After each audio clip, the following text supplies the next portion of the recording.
Well, hello, welcome back. We've been talking through the creation. We've been talking through not just what he created in the last week that I did these, but now this week we're talking specifically about Adam and Eve.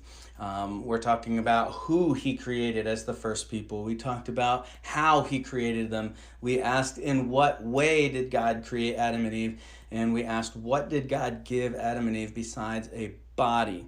And we talked about the answers to those in order are that God created Adam and Eve as the first man and woman. God formed Adam from the dust of the ground and breathed life into him. And God created Eve out of Adam's rib or from Adam's rib.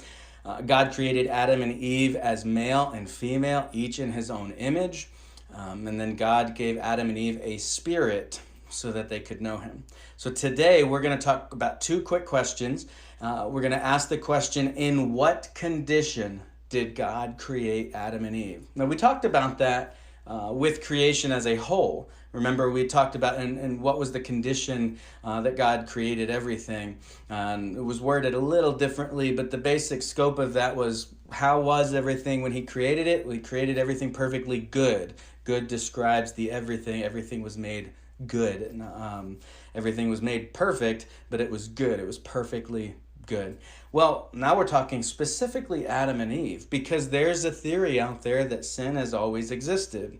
Well, we're going to answer that question a little differently than those who hold to that theory would answer, because the answer we're going to go with, again, the question, in what condition did God create Adam and Eve? Here's the answer. Adam and Eve were created perfect, innocent, and content. Now, I know some people might hear that and they're like, whoa, but Adam and Eve sinned.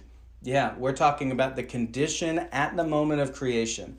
I can tell you, honestly, I have no idea how long it took for Adam and Eve to walk over to that tree, which we'll talk about tomorrow, but to walk over to that tree, take a bite of that fruit, and fall away from God. I don't know how long it took. I think there's an argument that could be made that it happened while God rested. There's an argument that could be made that it happened on the sixth day, that on the day of creation. I think there's some arguments you can make, but all of those are arguments from silence because the scripture doesn't say exactly when that took place. Just that it happened, and in the cool of the evening, God came to them. Now, I don't want to give too much away because in the next series, we'll begin talking about sin, and we'll get right into that. But again, in what condition did God create Adam and Eve? Adam and Eve were created perfect, innocent, and content. All three of those things are important. He created them perfect. We know that because on the sixth day, as he looked out over all that he created, he said, "Behold, it was very good." So we know that they were perfect. We know they were innocent. They had not yet sinned. There's no sin on them. There's no guilt. There's no weight put on them. And content. They had everything they needed. Out of every out of every tree and out of every plant of the garden, except one, they could eat anything that they desired, any fruit except for the fruit of one tree. They had everything they needed. It was the climate was perfect. They didn't have to worry about it getting too hot, or they didn't have to worry about droughts. It was perfect. They were created perfect, innocent, and content. Now we get into, why did he create them? We asked, who were they? How did he do it? In what way did he create them? What did he give them? And then what condition were they in? Well, now we're going to ask, why did God create Adam and Eve? Now, this is the longest answer we've had yet. God created Adam and Eve and all people to love him, worship him, and give him glory. One more time. That's a longer answer than what we've had so far.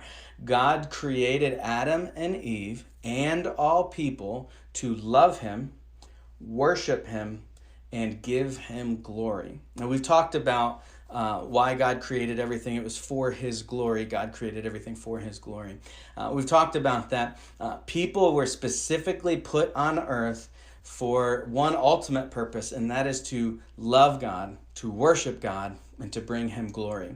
Hopefully, you're able to do that as you're talking about these questions with your children. As always, if you have any questions or you're struggling through some of these questions and answers, please contact us, leave a comment, send us a direct message, or just call into the office and ask away. We would love to talk through some of these questions and answers with you.